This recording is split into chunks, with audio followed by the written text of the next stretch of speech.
Bienvenue sur Tendance économique, un magazine de reportage et d'analyse des enjeux de la croissance économique sur le continent africain.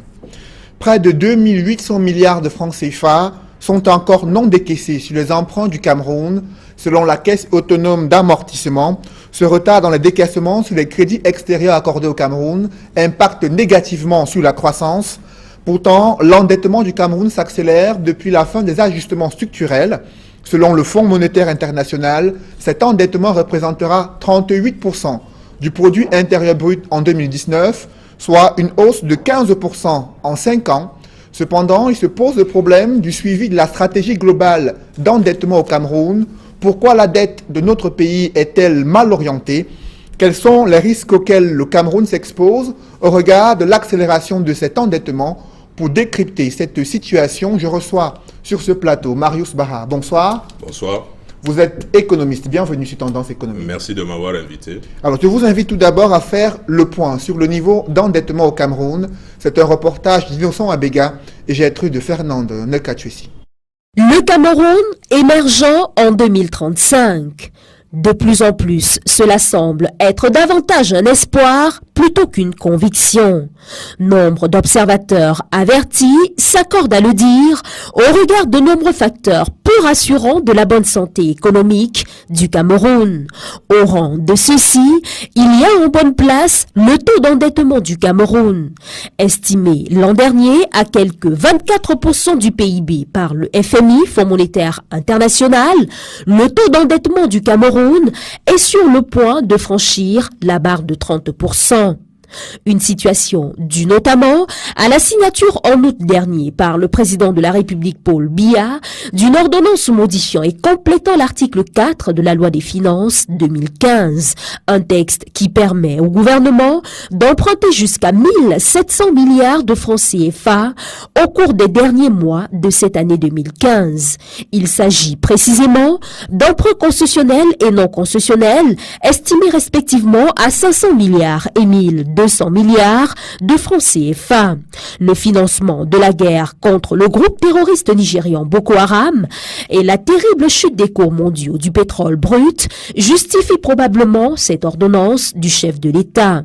Sauf qu'il n'en demeure pas moins vrai que la hausse constante du taux d'endettement du Cameroun est un danger pour l'émergence envisagée en 2035. De l'avis de certains économistes, l'État du Cameroun se met ainsi en mauvaise posture, s'exposant à des risques liés pour l'essentiel à la fluctuation des cours des monnaies. Un qui a également tiré la sonnette d'alarme il y a quelques jours, c'est le FMI. Son chef de mission, Mario de Zamaroxi, s'est dit soucieux la semaine dernière de la vitesse avec laquelle l'endettement au Cameroun croît. C'était au sortir d'une séance de travail avec le ministre des Finances, Alamine Ousmane Mey. Un sentiment d'inquiétude en réalité que ne faisait que réitérer de Zamaroxi, étant entendu qu'il l'avait déjà exprimé le 9 juillet 2014 dans un communiqué publié au terme d'une mission statutaire dans le pays. C'est dire l'urgence avérée de donner un véritable coup de frein à l'endettement au Cameroun sans pour autant tomber dans le gouffre. Surtout que l'endettement, a priori, n'est pas un mauvais instrument que l'on soit dans le cadre de l'entreprise ou des institutions publiques, indiquent des économistes. D'aucuns ajoutent même que l'endettement est un levier pour soutenir et accompagner le développement. Marius Barra, vous avez suivi dans ce reportage, l'enveloppe de la dette du Cameroun plafonne à environ 23% du produit intérieur brut au regard de l'accélération de l'endettement du Cameroun ces 10 dernières années et bien sûr le rythme de croissance. Est-ce qu'on peut dire que cet endettement contribue à la croissance du Cameroun?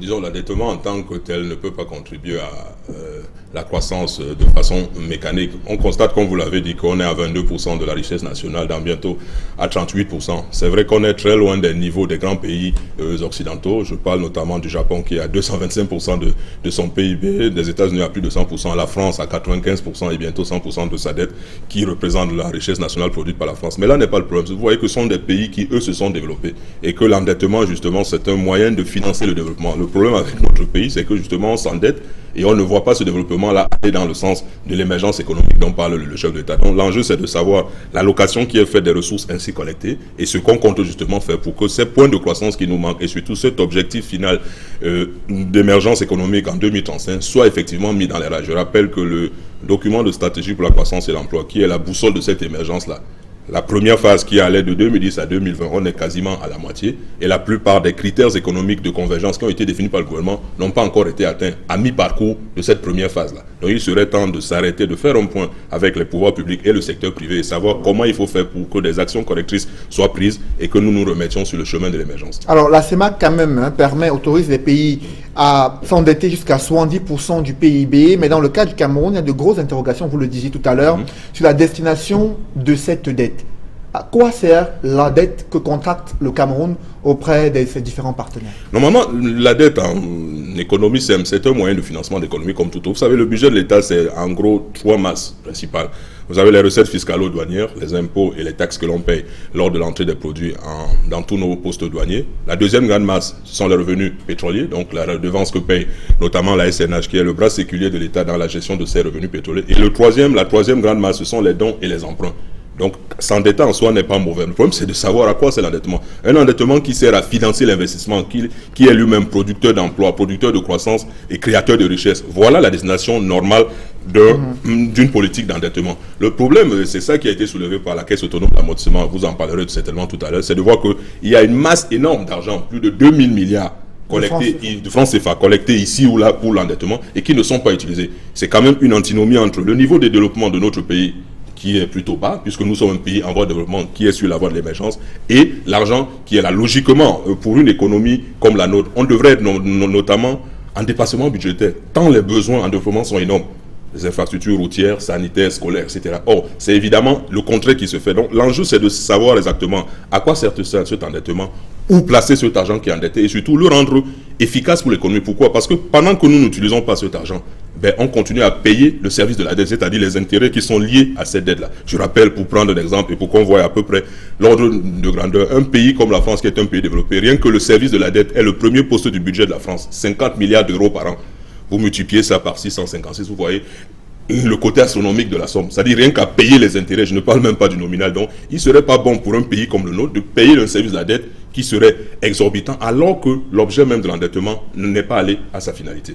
Justement, le Fonds monétaire international estime que le niveau élevé des dépenses publiques couplé à des recettes pétrolières plus faibles ainsi que des dépenses sécuritaires persistantes vont continuer à peser sur le déficit budgétaire et accroître l'endettement public. Alors, le FMI fait part de sa préoccupation sur cette dette qui accroît rapidement, alors que le taux d'investissement public a chuté, lui, de 14% au premier semestre 2015. Est-ce qu'il y a justement un problème au niveau du choix, la destination de ces fonds qui sont contractés auprès des différents partenaires et qui sont beaucoup plus utilisés par les entreprises parapubliques? Oui, justement, l'investissement, l'endettement doit servir à deux choses.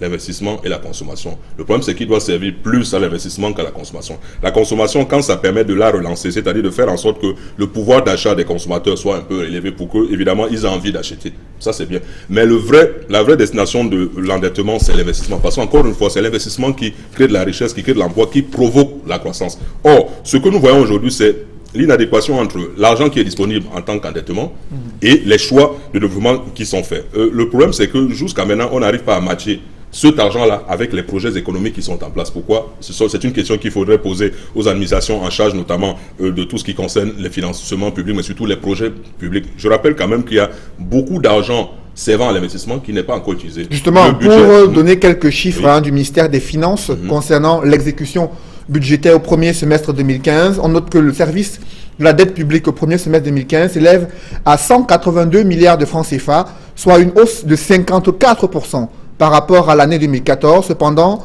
les dépenses d'investissement sont en retrait de 165 milliards de francs CFA par rapport au premier semestre 2014. Ce sont les chiffres du ministère des Finances. Quelle analyse vous faites de ces chiffres? Une analyse presque pessimiste, sauf que il y a toujours moyen de relever ça. 182 milliards de francs payés rien que pour le service de la dette, c'est-à-dire les intérêts de la dette. Vous imaginez ce qu'on peut faire avec 182 milliards dans ce pays. Vous ajoutez au fait que plus de 2000 milliards de francs CFA ne sont pas utilisés. Vous avez une partie du budget d'investissement public qui n'est pas utilisée à 100%.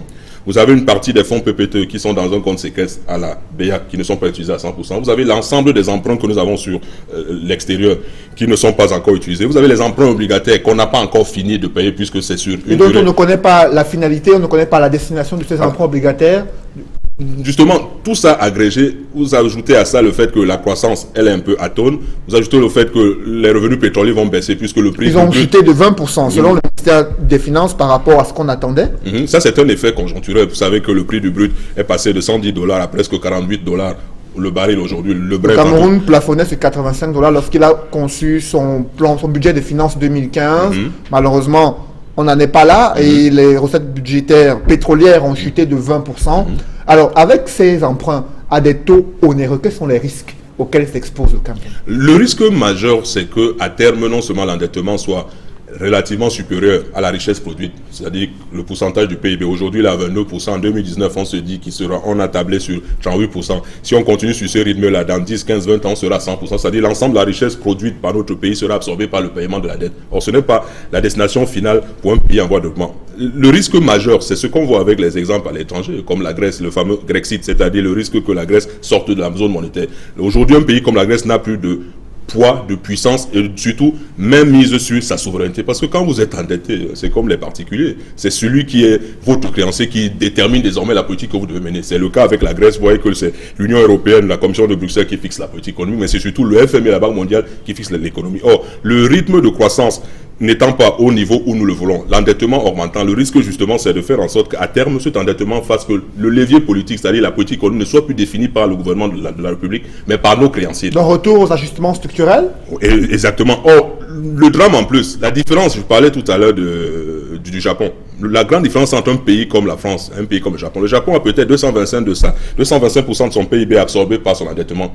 La France a seulement 90%. Mais la différence avec la France, c'est que la dette japonaise est détenue à 90% par les Japonais, alors que la dette française est détenue à 95% par des fonds de pension étrangers, notamment américains. Ça veut dire qu'une simple maman qui est aux États-Unis, qui a de l'argent déposé dans un fonds de pension, est capable, de par sa politique à elle, d'influencer les choix économiques qui sont faits. Pourquoi? Parce que pour s'endetter sur le marché, comme la France le fait tous les matins, en allant chercher de l'argent pour financer son économie, on perd de la liberté dans les choix économiques. Or, le risque pour un pays en voie de développement comme nous, c'est justement que ce soit nos créanciers qui nous dictent la conduite à tenir. Or, on a très bien vu que les plans d'ajustement structurel n'ont pas donné les résultats escomptés. C'était mieux de revenir à une planification faite par le régime, faite par le pays lui-même, et surtout que la politique telle qu'elle a été définie dans le DSCE, qui est une politique conforme aux options stratégiques arrêtées par le président de la République, mais surtout qui nous permettrait, si ces politiques-là étaient menées à leur terme, d'atteindre cette émergence qui est prévue en 2030. C'est donc l'endettement, le risque majeur, le risque final, c'est la perte de la souveraineté économique. Or, un pays qui n'a pas la même mise sur son économie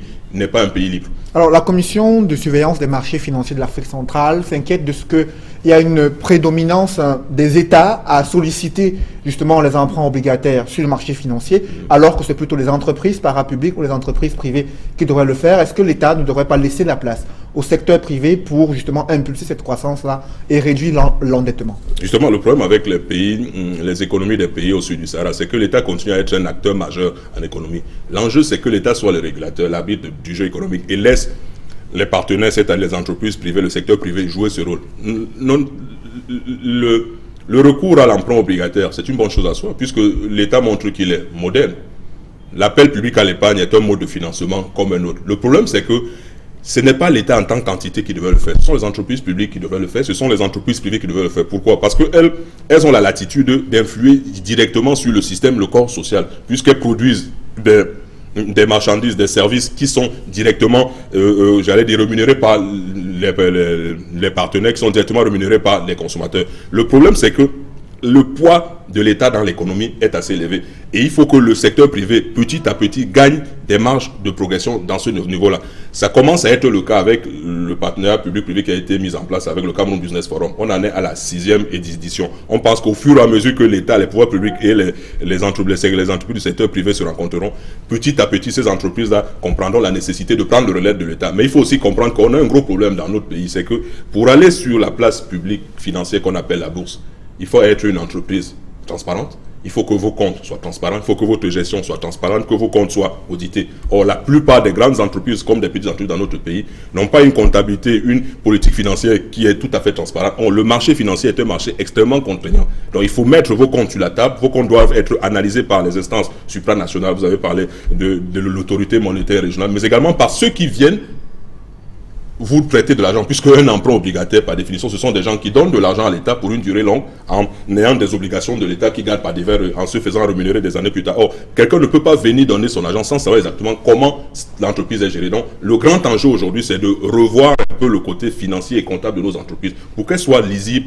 transparentes et qu'on sache exactement comment cet argent qui va leur être donné sera géré. Or, à partir de là, elles pourront aller sur le marché se financer. Marius Barra, je vous invite à faire une pause pour prendre le pouls de l'actualité économique sur le continent africain. C'est un reportage d'Eric Watat et Nadine Yambou. Le gouvernement camerounais a procédé à la rétrocession des équipements informatiques au guichet unique des opérations du commerce extérieur. Ces équipements sont destinés à accélérer la dématérialisation des procédures dans le cadre du projet de facilitation des transports et du transit en zone SEMAC. Des actions similaires effectuées dans le passé ont produit de très faibles résultats.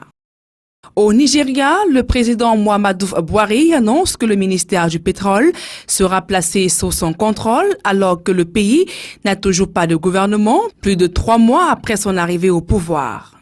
Il compte lui-même devenir ministre des Ressources pétrolières. Dans un contexte marqué par la chute des cours mondiaux de brut, le nouvel homme fort du pays a promis de récupérer les fonds issus des détournements de pétrole à grande échelle, estimant que 250 000 barils de pétrole brut sont volés chaque année, soit un peu plus de 10% de la production nationale. Le président Buhari, lors de sa campagne électorale, avait promis de lutter contre la corruption qui gangrène l'économie. Le rapport mondial 2015-2016 sur la compétitivité, réalisé par le Forum économique mondial, est connu. Le Cameroun occupe le 18e rang sur le plan africain et 114e à l'échelle planétaire. L'île Maurice occupe le premier rang en Afrique et 46e au plan mondial, suivi de l'Afrique du Sud, 2e et 49e au classement mondial. Viennent ensuite le Rwanda, le Botswana et le Maroc, la Namibie ainsi que l'Algérie. La Côte d'Ivoire, la Tunisie et la Zambie complètent le top 10. Pour réaliser son classement, le Forum économique mondial s'est appuyé sur des indicateurs économiques comme la qualité des infrastructures, l'environnement macroéconomique, la taille des marchés et le développement technologique et l'innovation. Signalons qu'au plan mondial, l'économie suisse reste la plus compétitive du monde pour la 7e année consécutive. Le Singapour occupe le 2e rang, les États-Unis classés 3e. L'Allemagne arrive en 4e position et les Pays-Bas occupent le 5e rang du classement. Le Japon arrive en 6e position, la Chine en 7e position, la Finlande, la Suède et la Grande-Bretagne complètent le top 10.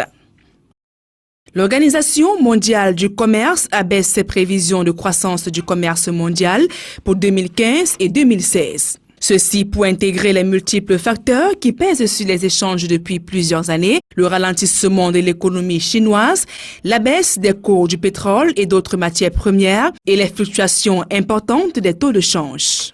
L'organisation n'attend plus désormais qu'une hausse de 2,8% des échanges cette année contre 3,3% précédemment et de 3,9% en 2016 contre 4%. C'était le round-up de l'actualité économique sur le continent africain. Retour sur ce plateau avec Marius Barra, économiste. Alors, le déficit budgétaire global s'est aggravé de manière significative, engendrant une hausse des besoins de financement qui s'est traduit elle-même par cet accroissement de la dette. Alors, comment peut-on résoudre cette équation et éviter, bien sûr, de plomber dans les abysses de la dette comme la Grèce? Disons que l'un des reproches faits par le Fonds monétaire international dans le dernier rapport qui a été rendu public après la mission d'évaluation de contrôle conduite en début de mois dernier par cette instance internationale, c'est de dire quoi? Qu'il faut donner des priorités aux choix d'investissement qui sont faits. Pour le FMI, le gouvernement, les pouvoirs publics ont misé sur beaucoup de projets en même temps et très peu arrivent à maturité au bon moment pour donner les fruits escomptés. Donc ce qu'il propose, ce qu'il suggère, ça reste une suggestion, mais c'est quand même une suggestion de bon choix, de bon sens, c'est de choisir, c'est le cas de le dire, des projets prioritaires lesquels on va mettre l'essentiel de l'endettement pour pouvoir booster l'économie. Alors, le Cameroun, justement, il y a plusieurs projets structurants qui sont en cours. La pénétrante est de Douala, la pénétrante ouest, également l'autoroute Douala-Yaoundé, le barrage de Lompanga dont la mise en eau partielle a été effective il y a quelques jours, sans compter les autres. Est-ce que, justement, le fait d'évoluer sur plusieurs chantiers différents, il y a des difficultés à les suivre et à mesurer l'impact sur le développement économique? Non, justement, la difficulté n'est peut-être pas de les suivre parce que les équipes des pouvoirs publics sont assez étoffées pour ça. La difficulté, c'est de voir un peu les effets induits de ces financements, de ces projets-là. Parce que quand on donne un projet, on donne une envergure à un tel projet qui coûte des centaines de milliards. L'État pense qu'à partir d'un projet central, une économie sui generis va être créée autour de ces projets. C'est-à-dire, vous prenez Lompanga, logiquement, tout ce qui tourne autour de Lompanga, dans la région de Belabo, de Betoa, tout l'Est, on devrait avoir une progression de l'économie, ne serait-ce que dans cette zone-là. Si vous prenez le port en eau profonde de Kribi, la centrale de Kribi, logiquement, toute la zone de Kribi devait profiter de ça. Ce qu'on constate aujourd'hui, c'est que ces zones-là n'ont pas profité de ces effets induits. Donc, le tout, c'est de réorienter un peu le curseur de l'économie sur des projets qui ont un impact systémique sur le corps social. Aujourd'hui, il faudrait peut-être, pourquoi pas, penser à un endettement, un emprunt obligataire utilisable uniquement, pourquoi, par exemple, pour les petites et moyennes entreprises qui ont l'avantage, d'être extrêmement nombreuses, d'être sur toute l'étendue du territoire, d'appartenir aux Camerounais et d'avoir la chance de recruter quasiment autant que les grandes entreprises. Un emprunt qui permettrait de les mettre à niveau, un emprunt qui permettrait de les financer, un emprunt qui permettrait de les accompagner, ça permettrait à notre économie d'en bénéficier directement parce que c'est de l'argent qui revient au Cameroun parce qu'aucune de nos PME n'a la capacité, n'est détenue par l'étranger. Donc il n'y aura pas d'envoi de dividendes à l'étranger comme c'est le cas par exemple pour les grandes entreprises. Le problème c'est de trouver aussi des niches porteuses. Tous les pays qui ont émergé, qui sont devenus des pays émergents, prenez les BRICS, les 5 pays des BRICS, Brésil, Russie, Inde, Chine et Afrique du Sud, ils ont choisi des points d'ancrage à partir desquels ils ont fait des starting blocks de leur émergence. Prenons la Chine. La Chine s'est présentée au monde comme l'atelier du monde, dont tout le monde est venu fabriquer en Chine. L'avantage, c'est quoi? C'est le transfert du know-how. Les entreprises les Chinois ont appris à construire des vaisseaux, à construire des automobiles, à faire même du vin. Aujourd'hui, il y a du vin chinois. Pourquoi? C'est parce qu'à partir du transfert de savoir et de technologie, ils ont récupéré. Alors, Cameroun, quels pourraient être les secteurs dans lesquels nous pourrions justement marquer notre présence sur le plan économique? On pourrait choisir comme starting block les petites et moyennes entreprises, par exemple, et mettre suffisamment d'argent dans ce domaine-là. Pourquoi? Pour créer une nouvelle classe de capitaines d'industrie. C'est ce que l'Afrique du Sud a fait. En 1994, quand Mandela arrive au pouvoir, qu'on met fin à l'apartheid, il se rend compte, ce qui est évident, qu'il y a une inégalité entre les classes économiques noires et blanches. Qu'est-ce qu'il fait? Il lance une politique qu'on appelle Black Empowerment, c'est-à-dire la promotion d'une classe économique typiquement noire. C'est ça qui a donné naissance à ce qu'on appelle les Black Bumpies. L'un des Black Bumpies les plus connus, c'est des gens comme Cyril Ramaphosa, le patron de Jonix. Jonix, c'est l'entreprise qui coiffe MTN que nous connaissons aujourd'hui. Oui, MTN n'existait pas avant 1994. Pourquoi? C'est parce que derrière, il n'y avait pas cette politique de promotion d'une économie, d'une élite noire. Donc, si nous prenons la même optique et que nous décidions que ce sont nos PME qui vont être le socle de l'émergence, on va y mettre de l'argent. L'État a fait le premier pas en créant beaucoup d'institutions qui accompagnent ces PME. Les institutions d'accompagnement, l'agence de promotion des PME, les centres de gestion agréés, etc. Mais surtout, a créé une banque qui est la seule banque publique de ce pays et qui est donc chargée de financer et d'accompagner ces PME. Donc, il suffit de réorienter les choses économiques vers cette cible-là. Pourquoi? Les PME, c'est 9/10 de notre économie en termes de structure entrepreneuriale. C'est-à-dire que 10 entreprises qu'on prenne au Cameroun, 9 sont des PME. Les PME, c'est à peu près 15% du chiffre d'affaires généré par les entreprises dans ce pays. C'est 38% de la richesse nationale produite. C'est quoi? C'est la moitié des recrutements de la population active de ce pays. C'est-à-dire 48% des gens qui travaillent dans ce pays travaillent dans des PME. Donc vous imaginez, donc, si vous injectez de l'argent dans 9 entreprises sur 10 dans ce pays, l'effet que ça peut avoir, ça s'appelle en économie l'effet flipper, c'est-à-dire faire générer l'économie, ça s'allume de partout dans les 10 régions de notre pays, parce qu'il y a des PME dans les 10 régions de notre pays. Or, il n'y a pas de projet structurant dans les 10 régions de notre pays. Donc c'est ce jeu-là, mettre l'accent sur les grands projets, parce que le développement passe par des grands projets, et c'est ça qui va nous pousser vers le 21e siècle dans lequel nous sommes déjà, mais également les PME. Je rappelle que c'est cette option des grands projets, des projets structurants que un homme comme Roosevelt a pris à la sortie de la crise. Et on a vu ce que ça fait pour le retour des États-Unis au premier plan. Donc, il faudrait qu'on s'inspire de la politique menée autour des grands projets de Roosevelt et voir comment eux, il y a un siècle, ont fait pour que ces grands projets-là servent de démarrage pour les États-Unis qui, quelques années après, redevenaient la première puissance économique qu'ils étaient avant la Grande Dépression. Alors, il y a aussi un autre problème qu'il faudrait résoudre, c'est cet endettement à des taux onéreux que contracte le Cameroun auprès de ses partenaires. Il ne faudrait pas aussi revoir cela pour éviter à l'avenir de se retrouver en train de rembourser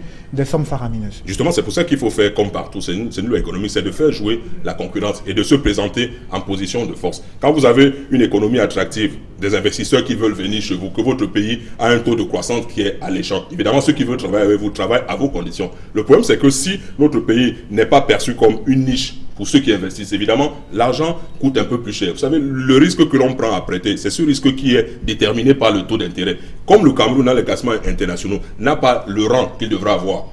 Donc, l'endettement est fait en fonction du ranking que nous avons dans les classements internationaux. Vous prenez les classements qui sont faits par le PNUD pour l'indice de développement humain. Vous avez les classements qui sont faits sur la compétitivité, le World Competitiveness Business de la Banque mondiale. Nous sommes au-delà de la 130e place. Donc, évidemment, plus nous sommes loin dans ces classements, plus l'argent qu'on nous prête est prêté à des taux beaucoup plus élevés. C'est comme les PME, les grandes entreprises. Les grandes entreprises présentent un risque moindre que les PME. C'est pour ça que vous trouvez des grandes entreprises à qui on prête à 6%, à 7%, à 8%. Les PME, on leur prête à 18%, à 20%.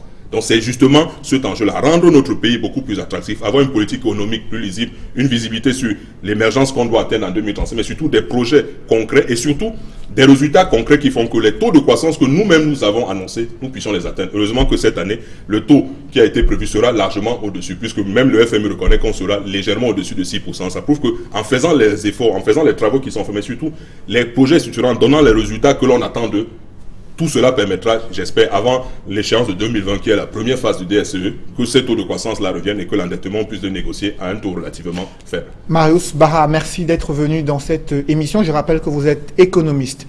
C'est la fin de cette livraison de Tendance économique. Merci de nous avoir suivis. Rendez-vous dans une semaine pour une nouvelle édition de Tendance économique.